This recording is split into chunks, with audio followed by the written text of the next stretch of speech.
Bienvenue à toutes et à tous à Horizon Jeune, votre émission de débat, d'échange, de discussion entre jeunes chrétiens sur Lumière du Monde Télévision. On est très ravis en tout cas d'être à nouveau avec vous dans cet nouvel épisode. Nous parlons aujourd'hui d'une question certainement qui vous fera plaisir. Relation amoureuse à distance, risque ou foi?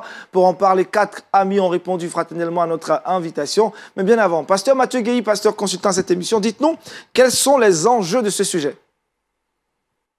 Shalom, shalom à tous. Je suis très heureux d'être là. Aniel, c'est un sujet très, très important.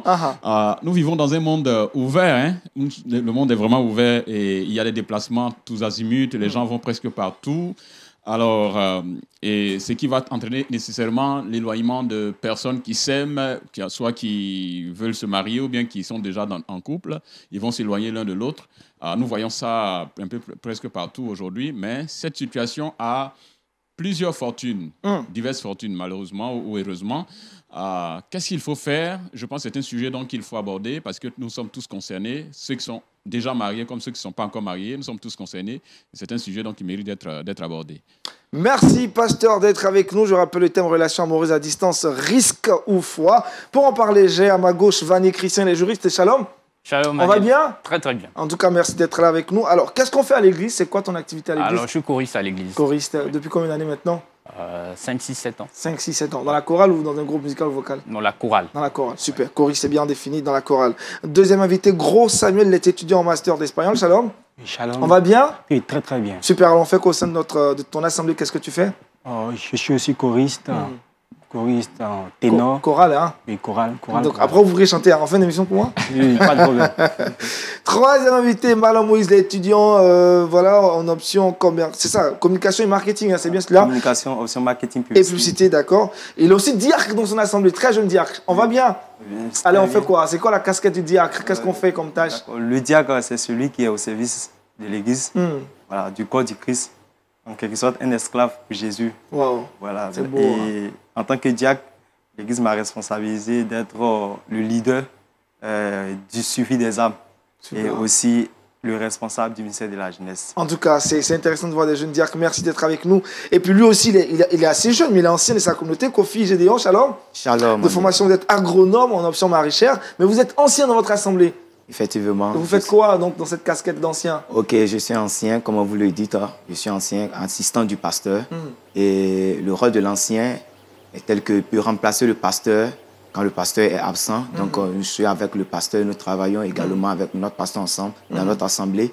Et je suis membre du conseil de gestion du district, comme je le disais, d'ici de Koumansi-Sopim, dans le secteur de Koumansi. D'accord, Koumansi, c'est une commune d'Abidjan. Oui, effectivement. Et je suis également le leader du district de l'émission l'évangélisation. Super. D'évangélisation. Dieu te bénisse pour toutes ces casquettes. Amen. Marié, fiancé? Non. En cheminement? Bon, c'est maintenant que nous avons cela en vision. Ah, d'accord. Donc le cheminement commence maintenant. Okay. Super. Samuel et toi, marié, fiancé, en cheminement? Enchaînement. En cheminement, hein? Malam Moïse, en cheminement? Marié? Sans enfant. Mais en cheminement? Même pas. Aucune fille en vue? Voilà. Non. Oh, simplement. My God. Christian et toi? Célibataire. Célibataire. Pas en cheminement. T'as donné une relation à distance là? Non. Relation à distance, on va dire ça comme ça, risque ou foi. Comment définir une relation amoureuse à distance? Gédéon. Ok, je dirais comme ça qu'une relation amoureuse à distance, d'abord il faut comprendre par là que quand on parle d'une relation amoureuse à distance, c'est un lien sentimental qui lie deux personnes de sexe opposé qui ne vivent pas sous le même toit. Vivant pas sous le même toit. Donc, dans le cadre de notre émission, de notre thème, je dirais comme ça qu'une relation amoureuse à distance, c'est le lien sentimental qui lie deux personnes de sexe opposé, qui ne vivent pas sous le même toit, qui sont séparées par une grande distance, voire ville ou pays. Ville ou pays. C'est bien noté. Samuel, relation amoureuse à distance, définition? Pour moi, une relation amoureuse à distance, c'est une relation entre des personnes qui, bien entendu, s'aiment et qui sont séparés par une distance importante. Distance importante. Ouais. C'est pas une question de quartier. Hein. Quand c'est quartier, c'est pas distance. Non. Oh, parce qu'on peut se voir. Hein. Allez, Moïse. Voilà, donc on ajoute sur ce qui a été dit déjà. La relation amoureuse à distance, c'est une relation qui lie d'abord deux personnes, deux êtres humains, voilà, de sexe opposé. Il est mieux de préciser que c'est de sexe opposé, parce que nous voyons certaines relations, voilà, qu'il ne faut pas entamée. Et ces deux personnes sont empêchées de se voir. La distance, je crois qu'elle importe peu, mais ça dit quand je dis la distance importe peu, je parle de la localité. Ça peut être dans le même quartier, mais à cause de la tâche, sont empêchés de se voir. Alors ces deux personnes-là vivent une relation amoureuse à distance. Le fait qu'ils n'arrivent pas à se voir physiquement, ils vivent une relation amoureuse. À distance. D'accord. Christian, et toi, est-ce qu'il y a d'autres choses à ajouter? Tout a été déjà dit. J'aimerais insister sur deux critères, deux éléments. Ok. Le premier, c'est la distance. C'est ça qu'on parle de relation amoureuse, donc à distance. Et puis le deuxième élément, c'est l'hétérosexualité donc de cette relation. Parce qu'il faut bien préciser il faut bien préciser, on est il s'agit effectivement d'une relation, non pas homosexuelle, mais d'une relation amoureuse hétérosexuelle. Voilà. Merci pour cette précision. Alors, je reste avec toi. Deuxième terme ou premier terme assez important de notre sujet, risque. C'est quoi le risque? C'est quoi un risque? Alors, on peut dire qu'un risque, c'est la possibilité donc, de survenue d'un événement indésirable. Voilà, donc, tel que le sujet est formulé, on peut se dire que le risque dans la relation amoureuse à distance, c'est la dislocation en fait, de cette relation-là. Donc la destruction de cette relation. C'est ce qui pourrait arriver. C'est ça le risque. C'est ça le risque le plus grand. C'est ça le plus grand risque. Ok. Samuel, et toi, c'est quoi le risque? C'est quoi la définition qu'on donne au terme risque? Voilà, pour moi, le risque, c'est le danger que court cette relation. Voilà. Le danger? Le danger que court cette relation. En entamant la relation à distance, quels sont les dangers? Quels sont les dangers? Quels sont les inconvénients de cette relation? Inconvénients. Le mal. Sinon, les mots de cette relation. Samuel, autre chose sur le thème risque? Ouais, le risque, en parlant de risque, on va parler des probabilités voilà, de la survenue d'une déception amoureuse, on va dire, comme dénouement de cette relation. Comme dénouement de cette relation, il peut avoir un vrai gourmet, comme on dit en Côte d'Ivoire. C'est le chagrin d'amour, écoutez. Gédéon, pour toi, le risque, c'est quoi? Je dirais comme ça que dans le cas de notre thème, le risque ici, c'est la possibilité qu'a la relation d'être écorchée et entraîner une rupture. Parce que là, il y a l'impossibilité de survenir aux besoins émotionnels et affectifs de son partenaire, de sa partenaire. Donc là, il y a un grand risque. Un grand risque. C'est fort, hein? J'ai des invités qui sont très calés. Alors, la foi, c'est quoi dans notre contexte ici? Alors, la foi, ici, peut s'apparenter à la confiance qu'on a dans une relation à distance. On peut se dire que ça peut marcher à un moment donné. Donc, on se dit, relation amoureuse, risque. Est-ce que c'est un danger? Est-ce que ce n'est pas quelque chose qui peut détruire la relation? Ou bien c'est la foi, en tout cas, c'est la confiance en fait, qu'on place dans cette relation. Ici, on se dit que quand même, enfin, l'expression foi, ici, on se dit que quand même, la relation à distance peut marcher. Donc, on met une certaine confiance, en fait. Je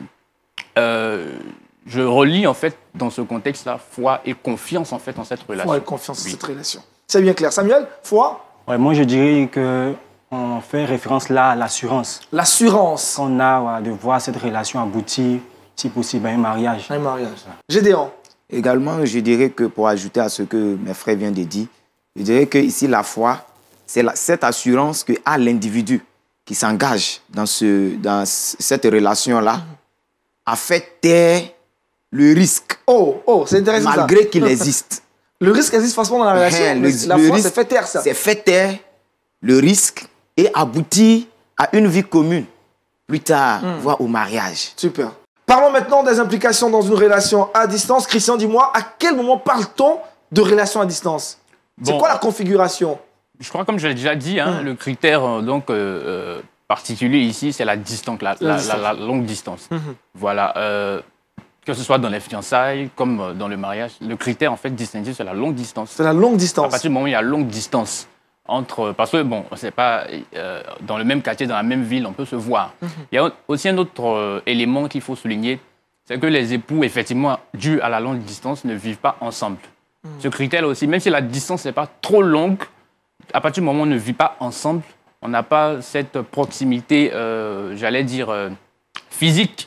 On peut parler de relation à distance. De relation à distance. Oui. Moïse, la question? Voilà, donc lorsque la chaleur physique n'existe pas, lorsque deux personnes ne sont pas ensemble, voilà, ils peuvent se voir une ou deux fois dans l'année. Voilà. Mais lorsque cette chaleur-là n'existe pas, nous sommes dans une relation à distance. À distance. Samuel? Ouais, je vais abonder dans le même sens que mes amis. On peut être dans une relation à distance quand bien même que les deux soient sous le même toit. Parce que à cause des activités, du travail, les deux n'arrivent pas à se voir. Donc là aussi, on peut parler de la relation à distance. Sinon, dans un autre cas aussi, on peut parler du côté où la distance est considérable. Peut-être l'autre est, on va dire, au Ghana, comme mon ami, et l'autre est ici en Côte d'Ivoire. On parle de relations à distance. Un élément important, il dit ils peuvent vivre sous le même toit, mais à cause des activités, ils ne se voient pratiquement pas. Oui. Ça peut être considéré comme une relation à distance. Croire qu'ils vivent sous le même toit. Gédéon, à quel moment on parle de relation à distance? Je rejoins Christian. Ici, on parle de relation à distance lorsque les deux partenaires ne vivent pas sous le même toit, comme je l'ai signifié tantôt, séparés l'un de l'autre et non de contact que par le téléphone, par les réseaux sociaux. Il faudrait qu'on ajuste. Ils sont en contact que par les réseaux sociaux avec le téléphone. C'est-à-dire, prenons le cas de deux personnes dont une vit en Côte d'Ivoire et l'autre se trouve au Burkina Faso. S'ils doivent être en contact, c'est par les réseaux sociaux, voire le téléphone. Donc, ici, on parle de relations à distance. Et lorsque ces personnes ne se voient pas constamment, n'arrivent même pas à avoir de contact physique, et tous leurs contacts passent par quoi? Par le téléphone. Par le téléphone. Quelles sont finalement les contraintes d'une relation à distance? Christian, quelles sont les contraintes? Alors, le manque d'affection. Manque d'affection. L'autre peut nous manquer, en fait. Le manque de sa présence. Parce que quoi qu'on dise, la présence de l'autre, quand même, est un élément vraiment important dans la relation amoureuse. Voilà. La partie physique, la présence physique de l'autre, l'absence de cette présence physique peut être vraiment une contrainte. Et puis aussi, ça peut coûter de toujours s'écrire, de toujours souscrire en fait sur le net, etc. Financièrement, ça fait mal. Financièrement, émotionnellement, voilà, moralement aussi. Voilà, moralement, lorsqu'on traverse une certaine difficulté, on a besoin de l'autre pour essayer de nous remonter un peu le moral. Mais à distance, ça fait pas naturel. Parce que finalement, la relation à distance, c'est pas la règle, c'est l'exception. Voilà. C'est pas la règle, c'est l'exception. Samuel, les contraintes d'une relation à distance. Dans ce cas-là, je pourrais dire qu'on a peut-être un exemple comme cela où l'un des conjoints est amené à aller dans un pays où le décalage horaire est important.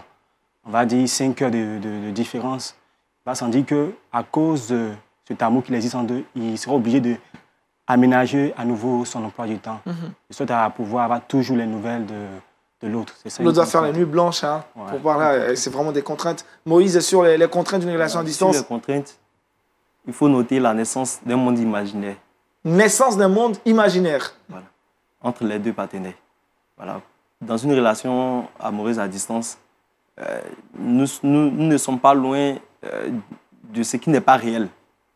Voilà, de ce qui n'est pas réel. Vu que nous ne sommes pas proches, nous ne sommes pas là pour voir la vérité des choses, tout peut se créer.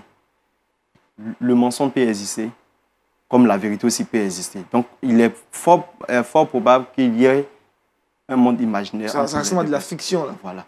On est dans un film. Gédéon, sur les contraintes. On est dans un film. OK. Donc, j'aborde dans le sens de Christian. Et il y a la crainte que quelqu'un d'autre nous arrache le partenaire ou la partenaire. Oh. Cette crainte-là sera innée. Elle est constante. Elle est constante. Il y a d'abord ça. Également, il y a la crainte de perdre, comme je l'ai dit tout à l'heure. Il y a le manque de confiance dans la relation.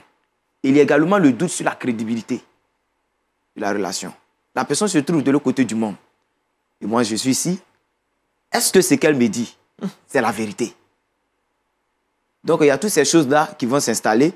Également, il a souligné un fait tout à l'heure, les dépenses. Pour quelqu'un qui se trouve en France, tu ne peux pas souscrire 15 minutes avec tes 200 pour pouvoir joindre le partenaire ou la partenaire et puis échanger avec. Donc, tu seras obligé de débourser assez d'argent, chercher la connexion, écrire. Donc, toutes ces choses-là, ce sont des choses qui vont s'installer de façon systématique et ça va fatiguer. Ça fatigue. Ça fatigue. D'accord. Alors, est-ce que vous trouvez des avantages à la relation à distance, messieurs? Est-ce que vous trouvez des avantages à la relation à distance? Christian, oui. Est-ce que tu en trouves? Des avantages. Pour toi, il n'y a pas d'avantages, là, tu me dis... Des avantages, oui, c'est possible. Lesquels? On peut apprendre à découvrir l'autre sous notre facette. Voilà. Est-ce que... À distance, là? Oui, on peut éprouver notre amour, en fait. Voilà. C'est un avantage, éprouver notre amour. Est-ce que notre amour peut tenir avec toutes ces contraintes que la distance, en fait, apporte? Ça aussi, c'est un avantage, je crois. Moïse, tu es d'accord avec lui sur les avantages? Est-ce que tu trouves des avantages à la relation à distance? Je trouve des avantages. Lesquels avantages selon toi? Selon moi, les relations amoureuses à distance ont des avantages. Elle a des avantages. Comme par exemple, elle permet d'étudier la fidélité de son ou bien sa partenaire. Je m'explique, nous sommes dans une relation amoureuse à distance. Alors, si de mon retour de ma mission, mon aventure, je trouve que ma partenaire ne respecte plus certaines règles, c'est-à-dire elle est avec une autre personne, cela veut dire qu'elle n'a pas respecté la règle qui existait entre nous. Et au-delà de cela, cette relation aussi permet d'améliorer la communication. Parce que, comme l'a dit notre... Gédéon? Mon frère Gédéon, dans cette relation, ce qui existe, c'est le média. Le média prime sur tout. C'est le seul moyen de communication entre les deux partenaires. C'est-à-dire, ils utilisent le téléphone pour pouvoir échanger. Voilà. Alors, la communication va régner entre les deux. Parce que vu que c'est le seul moyen d'échanger. Donc, tout le temps, ils seront en communication. Donc, ça améliore aussi, dans un volet, le côté de la communication. Mais aussi, la relation amoureuse à distance permet aux partenaires d'éviter un élément très important, le sexe.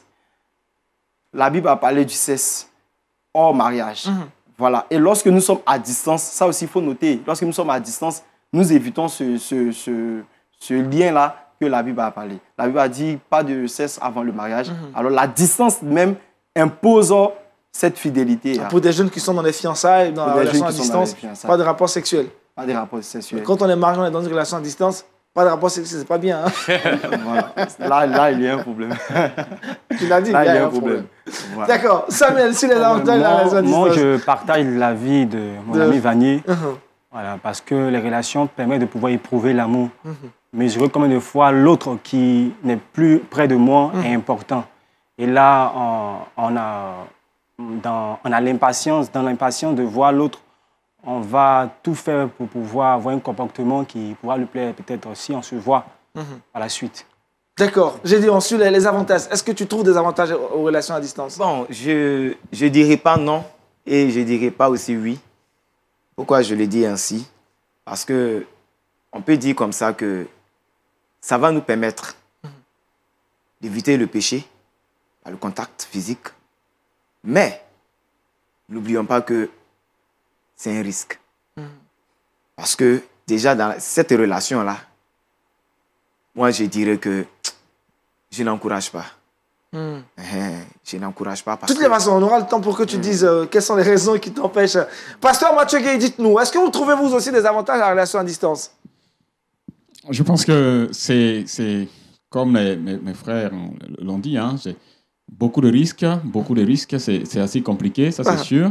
Mais il y a quand même la possibilité pour ceux qui y sont d'éprouver leur niveau de fidélité. D'éprouver cette fidélité. Et ça, c'est très important. Parce que la lutte va être très, très forte. Ça leur permet d'éprouver leur fidélité, la sincérité d'une telle relation dans laquelle ils sont.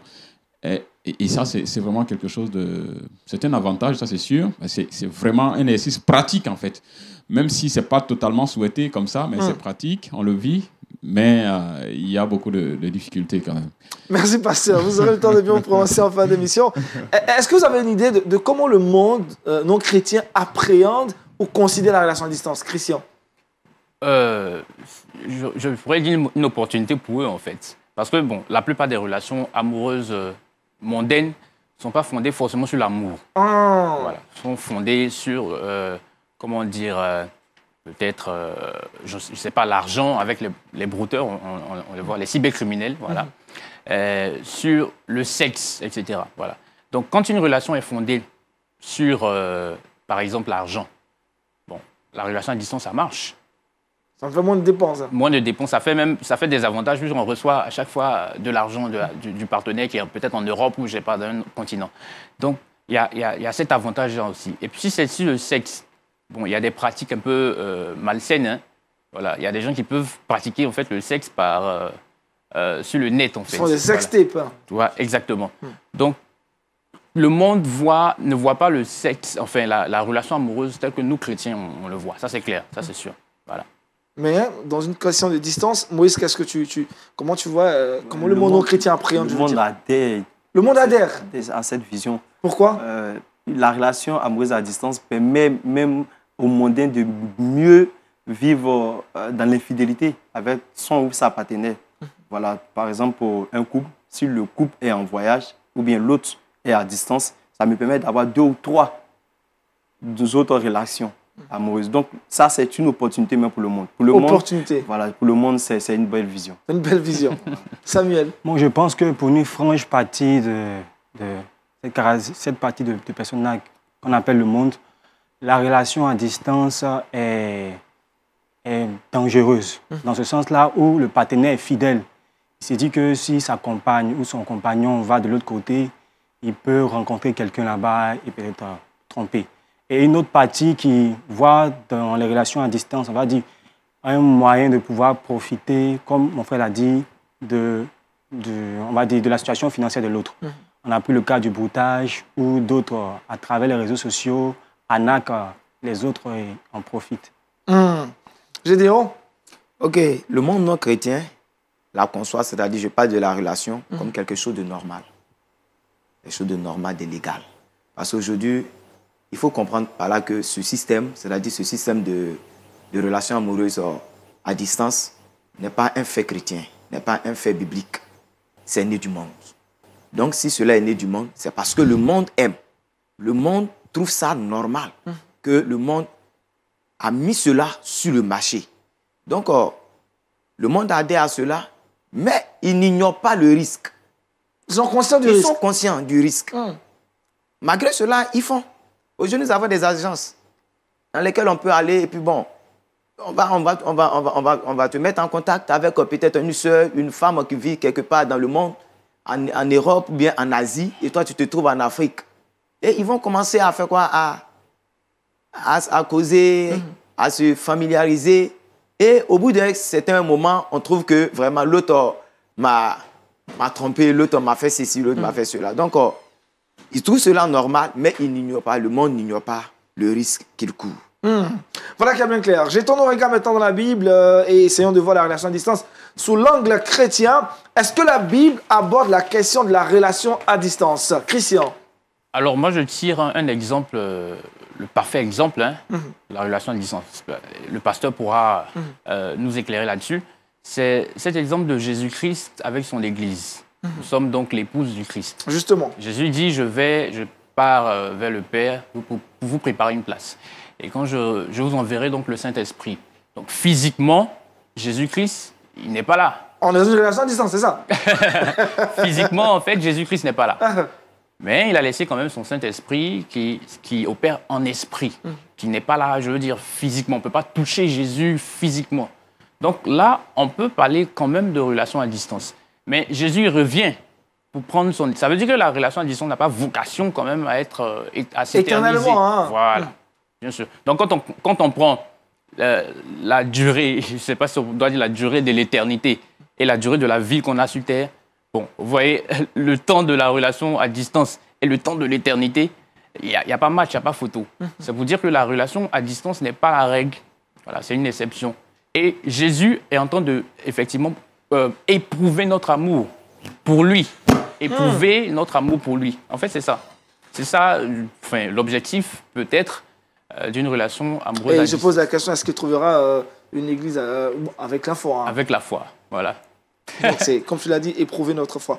Allez, Samuel, et toi, est-ce que tu trouves dans la Bible des histoires qui s'apparentent à des relations à distance? Oui, nous avons un grand nombre d'histoires qui s'apparentent à la relation à distance. Nous pouvons prendre, en plus que notre frère Vanier a dit, le cas des 10 vierges qui attendaient l'époux. Voilà qu'elles étaient dans l'attente avec les lampes. Donc, une manière de dire que dans l'attente, il faut être fidèle. Voilà, donc, le Seigneur, à travers cette parabole, interpelle le corps du Christ à pouvoir rester dans la fidélité jusqu'à son retour. Ça, c'est une relation à distance, les 10 vierges. Moïse, et toi, est-ce que tu vois quelques histoires qui s'apparentent à la relation à distance? Je ne vois pas trop d'histoires, mais la manière, surtout avec l'explication de notre frère Gédéon, Christian, en prenant l'exemple du Christ, la relation entre nous avec le Christ, voilà, on peut faire ressortir ce contexte-là. Pour parler de relations à distance. Gédéon, et toi? Ok, bon, de façon générale, la Bible ne nous enseigne pas sur la relation à distance. Mais il y a des faits historiques, bibliques, qui peuvent nous amener à dire que ces types de relations ont été des relations à distance. À distance. Nous pouvons citer l'exemple des soldats israéliens qui étaient tout le temps en guerre, sur les champs de bataille. Prenons le cas d'Uri, qui était en guerre. Il ne vivait pas avec son épouse. Cela a occasionné le péché. Le péché, l'adultère. Et la Bible dit que quand il est revenu, et David lui a demandé de faire quoi? D'aller vers son épouse. Uri a dit non. Uri a refusé.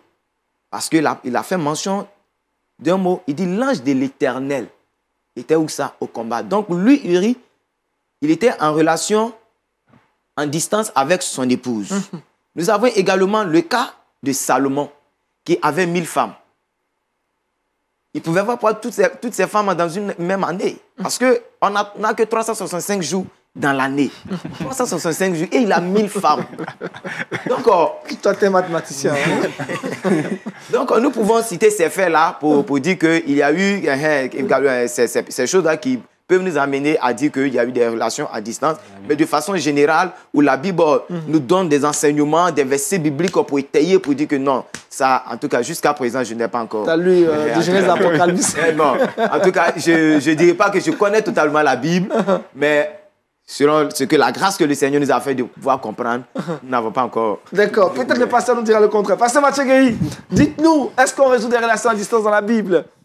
On veut en savoir plus. Je suis totalement d'accord avec l'ensemble des choses. Hein. Nous avons donc le cas d'Uri en tant que soldat. Donc, pour des raisons professionnelles, il était obligé d'être loin de sa femme, comme tous les autres soldats d'ailleurs.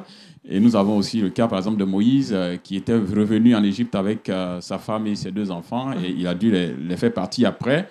Et c'est quelques années plus tard que son beau-père va lui ramener sa famille quand ils étaient au désert. Donc, il y a des cas comme ça, mais ce sont des questions liées parfois aux questions, à la situation professionnelle ou à une situation précise qui fait que le marié ou la mariée a dû être loin de son époux. Sur la question, sur le cas de Christian, prenant l'Église et Jésus, et comment vous voyez ça, le pasteur? Est-ce qu'on peut considérer que c'est une relation à distance? Je ne sais pas si c'est... Oui, bon, peut-être je peux dire ça. Il y a quand même ce soupir que nous avons de le retrouver, de le revoir. Il y a donc la vie parle de noces. De noces, quand le Seigneur viendra, ce sera donc la rencontre de notre époux, l'époux de l'Église, Jésus et son Église. Donc, bon, quelque chose comme ça, même si ce n'est pas tout à fait. On a compris, pasteur, on a compris. Vous êtes vraiment très, très, très subtil sur la question. Est-ce que le jeune chrétien est mieux préparé pour vivre une relation à distance, tel qu'enseigné, formé à l'église? Est-ce qu'on a des armes en tant que chrétien pour vivre une relation à distance et être épanoui? Christian? Je pense que oui, parce qu'on nous enseigne, on nous enseigne que la relation amoureuse doit être fondée sur l'amour. Alors, une relation amoureuse fondée sur l'amour, mais parce que l'amour ne s'éteint jamais. Oh. Voilà. Donc, 1 Corinthiens 13 nous enseigne là-dessus. L'amour ne s'éteint jamais. L'amour croit tout. L'amour espère tout, etc. Donc, nous fondons nos relations amoureuses justement sur l'amour. Pas l'amour tel que le monde le conçoit, mais l'amour qui vient de Dieu.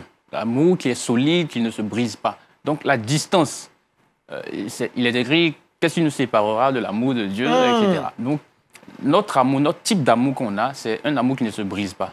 Donc, la distance ne peut pas être un facteur qui donc brise, qui détruit l'amour qu'on a. Donc, quand on est jeune chrétien, on a la capacité, effectivement, de tenir, de supporter. Peu importe le temps. Peu importe le temps. Samuel? Ouais, je peux dire aussi que le chrétien a toutes les âmes pour pouvoir tenir dans cette relation-là. Parce que, comme me disait mon frère, dans 1 Corinthiens 13, on nous dit que l'amour est patient. L'amour est patient. L'amour supporte tout. L'amour supporte tout. L'amour croit tout. L'amour croit tout. Donc, dans ce sens-là, le chrétien a toutes les âmes nécessaires pour pouvoir être dans une relation à distance. À distance. Est-ce que Moïse est d'accord avec cela? Oui. J'adhère aux deux dits de mes frères. Voilà. Parce que l'amour est le fondement, le meilleur fondement dans la relation. Lorsque l'amour est vrai, la réussite aussi est.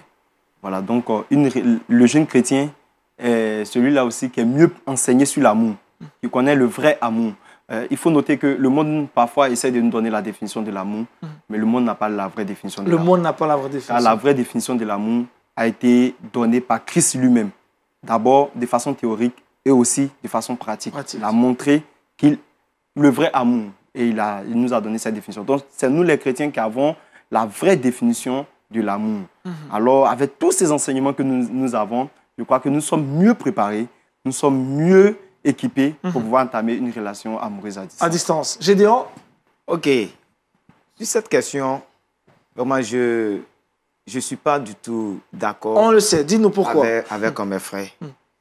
Il faut reconnaître, dans un premier temps, l'amour exige une vie commune.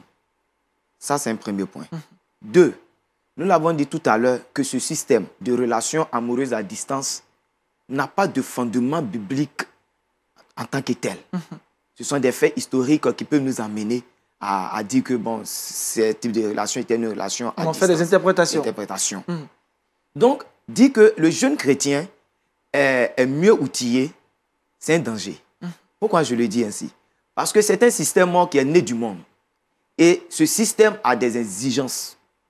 Donc, tout jeune chrétien qui va s'aventurer dans ce système-là, il est obligé de se soumettre aux exigences de ce système-là. Aujourd'hui même où nous sommes, quelqu'un même qui est déjà marié, qui vit avec son épouse, ils sont ensemble, ils vivent sur le même toit. Il reçoit les enseignements, il participe aux réunions de prière. Mais qu'est-ce qui arrive? Nous constatons que ces personnes arrivent à tromper leurs femmes ou bien à tromper leurs époux. Donc, dire qu'un jeune chrétien, avec l'évolution du monde, avec les choses que nous sommes en train de vivre dans notre siècle-là, dit que le jeune chrétien est mieux préparé pour vivre dans une telle relation, je ne suis pas du tout d'accord. Parce que la Bible nous interpelle de ne pas nous mettre sur un joug étranger avec les païens. C'est un système païen. Alors, si nous voulons adopter ce système en tant que jeunes chrétiens, nous allons finir par vivre comme les païens. Parce que dans cette relation-là, on sera appelé à faire des appels vidéo. J'ai le témoignage, papa, d'une sœur. Vas-y, partage ce témoignage. L'année passée, par la grâce du Seigneur, nous étions allés dans un camp de prière. Nous étions retirés. Et quand nous sommes arrivés, après une semaine, il y a eu le grand programme de ce camp. Et au cours de ce programme, j'ai fait la connaissance plutôt d'une sœur. Et cette sœur, elle est venue du Ghana. Et j'étais avec un collègue ancien. Durant tout le temps du programme, nous étions ensemble, nous échangeons. Et le collègue, lui, connaissait la sœur. Donc, du coup, la sœur a commencé à faire quoi? À se rapprocher de moi. Et après le programme, l'ancien est retourné de là où il était venu. La sœur était restée. Et moi aussi, je n'avais pas encore fini le temps que je devais passer dans ce camp de prière-là. Donc, j'étais resté. Et la sœur est obligée de faire quoi? De s'approcher de moi. Donc, j'ai remarqué qu'au bout d'un certain moment, la sœur, comme on est assis et que nous sommes en train d'échanger, elle n'avait pas son esprit en elle. On peut la voir être là seule en train de couler les larmes. Donc, j'ai essayé de pouvoir chercher à comprendre qu'est-ce qui s'est passé. Et je me suis rapproché de la sœur, échangé avec elle petit à petit, petit à petit. C'est là qu'elle va me dire ce qui s'est passé. Qu'est-ce qui se passe? La sœur, elle est ghanéenne. Il y a un jeune aussi ghanéen qui vit au Nigeria. Il est venu en vacances juste pour 2 semaines. Il a fait la connaissance de la sœur. Et là, sur le champ, bon, il est tombé amoureux de la sœur. Et les deux sont rentrés en contact et il a décidé d'épouser la sœur. Donc, plus de 1 an, 2 ans, le frère se trouve au Nigeria et la sœur, elle, au Ghana. Ils ont commencé les préparatifs. En tout cas, elle me disait, elle n'a pas eu cette honte. Elle m'a dit ouvertement que pendant qu'ils étaient ensemble, le frère exigeait à ce qu'il puisse l'appeler par vidéo. Et puis bon, il essayait de découvrir en quelque sorte le corps de la sœur. Donc, un jeune chrétien qui s'aventure dans cette relation-là, je n'ai pas encore fini, va se soumettre à ses exigences. À ses sextapes, les affaires vidéo, les parties intimes, tout ça. Oui, effectivement. Donc, à quelques mois de la dot, c'est-à-dire le jeune frère se trouve au Nigeria et sa famille était au Ghana et sa famille a pris les choses en main. Ils sont allés rencontrer la famille de la sœur. Ils ont tout fait. À 2 mois de la dot, le frère appelle la sœur. Il dit à la sœur que, bon, tu n'es pas celle que je dois épouser. Après avoir abusé d'elle, oui, au téléphone, on va au dire. téléphone, toutes ces choses-là.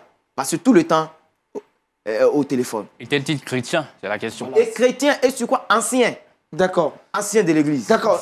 C'est pas le cas de l'histoire qui nous intéresse. Oui. Il a dit clairement que lui, il n'est pas pour la relation à distance. Exactement. Parce qu'en réalité, il y a trop de risques. Il y a trop de risques. D'accord. C'est ça, parce que vous avez été... Voilà, je suis pas d'accord avec mon frère parce que il y a des cas de force majeure où vous ne décidez pas d'entrer dans une relation à distance par vous-même. Mais il y a des contraintes de travail, le pasteur l'a souligné. Il y a des vous êtes, par exemple, étudiant. Des contraintes même pour des études. Pas de soucis. Dans les fiançailles. Et puis, bon, vous êtes dans les fiançailles. Et puis, bon, elle ou lui va dans un autre pays. Voilà, vous n'avez pas décidé de vous mettre dans une relation à distance. Mais dans ce cas, qu'est-ce que vous faites? Dans ce cas, qu'est-ce que vous faites? La question est posée, on dit, est-ce que le jeune chrétien est mieux préparé? Mieux préparé, mieux outillé.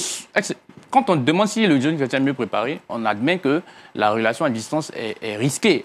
Ça comporte quand même beaucoup de contraintes. Mais est-ce que le chrétien peut tenir son amour pour son partenaire ou sa partenaire en tant que chrétien? Est-ce qu'il est mieux formé? Moi, je pense que la question est inévitablement oui. Oui, voilà. C'est clair. Si le chrétien a le vrai amour. Tu voulais réagir? Oui, ça va. Clairement. Alors, on va progresser dans cette émission. Qu'est-ce qui manque finalement à une relation à distance pour qu'elle soit considérée comme un risque? C'est quoi le plus grand des manques dans une relation à distance? Samuel? Bon, je pense que le plus grand des manques, c'est l'approbation du Seigneur. L'approbation du Seigneur. C'est-à-dire, est-ce que le Seigneur approuve? Ça roule. S'il approuve, il n'y a pas de problème. D'accord. Mais lorsqu'on s'entête, voilà, on veut faire sa propre volonté, on s'engage dans cette relation, c'est à ses risques et périls. Voilà. D'accord. Moïse et toi, qu'est-ce qui manque finalement une relation à distance pour qu'elle soit? La volonté de Dieu. Si Dieu approuve cette relation, alors nous pouvons entamer cette relation. Mais si nous voulons faire à notre manière, nous voulons nous engager parce qu'il faut s'engager, sans l'approbation du Seigneur, je crois que nous partons directement vers le risque de cette relation. Voilà. Christian, pour toi, qu'est-ce qui manque finalement? Alors, c'est l'amour. Si l'amour manque, c'est risqué. Si l'amour manque? Oui. Moi, je pense qu'on parle de relations amoureuses. Relation amoureuse, c'est bien ça. Je crois que c'est clair. On parle de relations amoureuses. Voilà. Évidemment, l'approbation de Dieu, c'est un élément, bien sûr, vital. Mais si l'amour manque, c'est pas possible. Dieu peut approuver, mais s'il n'y a pas d'amour, c'est zéro. Bon, Dieu peut pas approuver sans amour. Bien sûr. Dieu ne peut pas approuver sans amour. Moi, je crois que ça va de soi. Donc, s'il y a l'amour, pour toi, ça peut marcher. L'amour vient de Dieu. L'amour, le vrai amour. Le vrai. Si vous vous aimez vraiment, ça vient de Dieu forcément. Ça va marcher. Peu importe la distance. Peu importe la distance, ça peut marcher. Ça va marcher. Ça va marcher.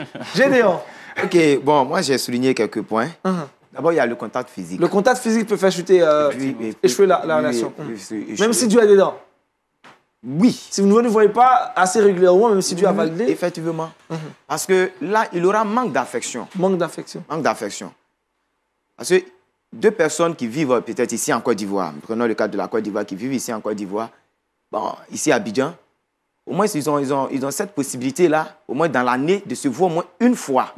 Pour être rassuré que mon partenaire ou ma partenaire est celle que vraiment, celle avec qui plutôt j'échange souvent au téléphone.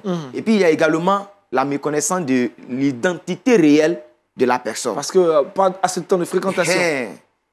Il y a cet aspect-là. Quelqu'un qui se trouve peut-être en France et l'autre au Burkina Faso.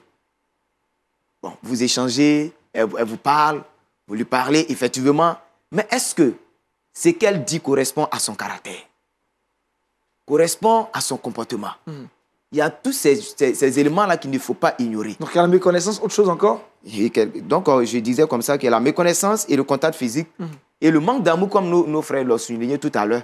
On peut être dans une relation, comme on a dit tout à l'heure, je crois dans les premières questions, on peut être dans une relation à cause peut-être des biens matériels. Et si cela arrive, ça devient un danger. Un danger. C'est bien compris. Alors, dites-moi, quels sont les préalables à une relation à distance qui peuvent garantir son succès? C'est quoi les balises? Christian, je viens vers toi tout à l'heure, Moïse. Bon, les préalables. je vais peut-être être redondant, mais je crois que c'est l'amour d'abord. L'amour. L'amour. Mais aussi, il faut être instruit sur les risques qu'on passe. Vous pouvez vous aimer, mais si vous n'êtes pas instruit, parce que l'esprit est bien disposé, mais la chair aussi est faible. Voilà. Vous pouvez vous aimer, mais tromper quand même votre partenaire. C'est possible. Ça peut arriver. Donc, il y a l'enseignement, en fait, biblique. On doit être instruit. C'est pour ça qu'on a parlé de est-ce que le chrétien est mieux préparé, etc. Donc, on doit se préparer savoir quels sont les risques, les dangers que comporte une relation amoureuse à distance. Quelles sont les balises? Les balises. Pour toi, les balises? Voilà, pour moi, Dieu est l'auteur de l'amour. Voilà, donc, il faut d'abord commencer sur la volonté de Dieu. Après la volonté de Dieu, il faut examiner pour voir si nous-mêmes nous sommes convertis. Voilà, la conversion compte. Voilà, nous rentrons dans une relation amoureuse. Est-ce que les deux personnes-là connaissent réellement Jésus-Christ? Et après cela, on peut parler maintenant de l'amour. D'accord. Voilà. Samuel, conversion. Oui, je peux dire qu'il faut d'abord un plan d'avenir entre les deux partenaires. Un plan d'avenir. Un plan d'avenir, un engagement mutuel à respecter parce que cela se traduit aussi par la fidélité. Et aussi, il faut la communication régulière suffisante pour pouvoir entretenir cette relation. Gédéon, les préalables? Préalable, bon, je dirais que d'abord, nous sommes tous d'accord que cette relation est une relation à risque. Donc déjà, pour moi, c'est risqué. C'est risqué. Il y a des préalables. Peu importe les préalables. Peu importe les préalables, c'est une relation à risque. Donc, en tant que chrétien, vraiment, pour moi seulement, je ne peux pas m'aventurer pour dire que je vais peut-être opposer certains préalables, espérant que en m'engageant dans cette relation, elle va aboutir ou bien elle va réussir. Maintenant, au cas où les deux personnes, comme nous l'avons souligné, vivaient ensemble, et puis en cas de force majeure se sont séparées, il faudrait que ces personnes misent sur la fidélité, misent sur la bonne alliance et ne jamais trahir leur engagement. Leur engagement. D'accord. Alors, est-ce qu'avec la foi seulement, on peut réussir une relation à distance? Christian? Avec la foi. Oui, la foi déplace les montagnes. Donc, c'est possible. Et je crois que oui, on peut effectivement tenir dans une relation à distance. Mais la foi peut faire taire tous les risques. Bien sûr. Cela dit, comme je l'ai déjà dit, une relation amoureuse à distance, ce n'est pas la règle, c'est l'exception. Les conjoints ont vocation à vivre ensemble. Donc, je crois qu'une relation amoureuse à distance qui fait 10 ans, 15 ans, vraiment, c'est à un moment donné, bon, il y a quand même des réflexes amoureux qui vont se perdre. Donc, il ne faudrait pas s'éterniser. Jésus même, il va venir nous chercher. Voilà. On parle de noces. On attend. On parle de noces. On a même hâte qu'il revienne. Donc, ça ne doit pas s'éterniser parce que ce n'est pas une règle. C'est une exception. L'exception ne doit pas s'éterniser. Voilà, c'est ça. D'accord. Les amis, le temps est très avancé. Dernière question pour vous. L'Église, les parents, les amis ont-ils un rôle à jouer pour faire réussir une relation à distance entre deux jeunes? Si oui, comment doivent-ils s'y prendre? Moïse? Oui, l'Église a un rôle à jouer. Voilà, l'Église a un rôle à jouer, c'est-à-dire dans une relation amoureuse à distance. L'Église ne doit cesser d'apporter ses enseignements qu'il apporte. Voilà, c'est-à-dire en allant sur d'abord le corps pastoral. Parce que l'Église a créé un département des relations amoureuses à distance. Oui. Sérieusement? Non, pas dans ce contexte. L'Église ne peut pas créer un département pour des relations amoureuses. Vu que notre frère l'a dit, il n'y a pas de fondement biblique pour cette relation. Voilà, ce sont des faits historiques, sur des faits historiques que nous nous basons pour pouvoir entamer cette relation. Mais néanmoins, on peut aller sur la base que l'Église est là où se trouvent les vrais enseignements. Donc, dans une relation amoureuse à distance, l'autre, ou bien chacun est dans une église. S'assurer que la personne est dans une église, que soit le bon. Exactement. Rester dans la bonne foi, suivre les enseignements et pratiquer ces enseignements afin de pouvoir mener bien ces relations. Si nous nous entamons, si nous décidons de rentrer dedans, il faut prendre le nécessaire qu'il faut, le vrai enseignement qu'il faut pour pouvoir réussir cette relation. Samuel, pour toi, le rôle de l'Église, les parents, les amis? Moi, je pense que l'Église doit jouer ici un rôle de conseiller, on va dire. L'Église doit prodiguer des conseils à ses partenaires qui ont décidé de vivre dans une relation à distance. Parce qu'il y a forcément dans l'Église des gens qui ont déjà une certaine maturité en ce qui concerne les relations. Donc, elles seront à même de prodiguer les conseils adéquats à ces personnes qui veulent s'engager dans une relation à distance. Aux plus jeunes. Gédéon? Ok, bon, pour cette question, je donne la réponse sur deux volets. D'abord, la première des choses, c'est que nous sommes tous d'accord que cette relation n'a pas de fondement biblique. Donc, tout ce qui n'a pas de fondement biblique, l'Église ne peut pas encourager. En fait, il faudrait que nous soyons d'accord. L'Église ne peut pas encourager. C'est-à-dire quoi? Je m'explique. la chose n'a pas de fondement biblique. Alors, si je dois quand même encourager un jeune homme, je prends le cas d'un jeune homme, ou bien des jeunes hommes qui ne sont pas encore mariés.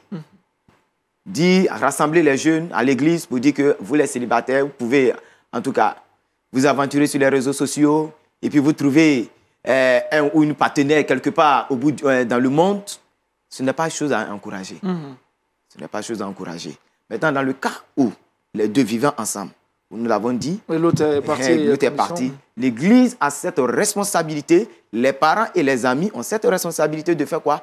De veiller sur eux, afin que ces deux partenaires-là puissent respecter leurs vœux, respecter leur engagement et mener une vie correcte pour ne pas que l'autre puisse trahir le partenaire. Voilà qui est bien clair. Christian, et toi, le rôle de l'Église, les amis, les parents? Bien sûr, un rôle de conseil, de surveillance, pas une surveillance policière non plus. Mais je crois que si vous êtes en relation, dans les fiançailles, dans une relation, en cas de relation amoureuse à distance, il faut quand même le déclarer. Parce qu'il y a beaucoup de relations amoureuses, on dit cheminement, mais qui ne sont pas déclarées. C'est tellement officieux, on ne sait plus. Effectivement. Donc, il faut le déclarer. C'est illicite, finalement. Il faut le déclarer. Si on veut effectivement se faire aider, il faut le déclarer aux autorités pastorales. Il faut le déclarer aux autorités ecclésiastiques pour que s'il y a un partenaire qui est, je dis n'importe quoi, en Égypte, par exemple, et un autre partenaire qui est en Côte d'Ivoire, le pasteur, en fait, il faut mettre les autorités ecclésiastiques en contact pour qu'on puisse effectivement surveiller les deux partenaires. Voilà. Dans ce contexte-là, les parents jouent un grand rôle aussi. Les parents? Voilà, les parents jouent un grand rôle. Voilà, il faut que les parents aussi aient la crainte de Dieu. Il faut qu'ils soient convertis aussi, parce que s'ils ne sont pas convertis, ils pourront effectivement donner de conseils, de faux conseils en fait à leurs enfants. À leurs enfants. Voilà.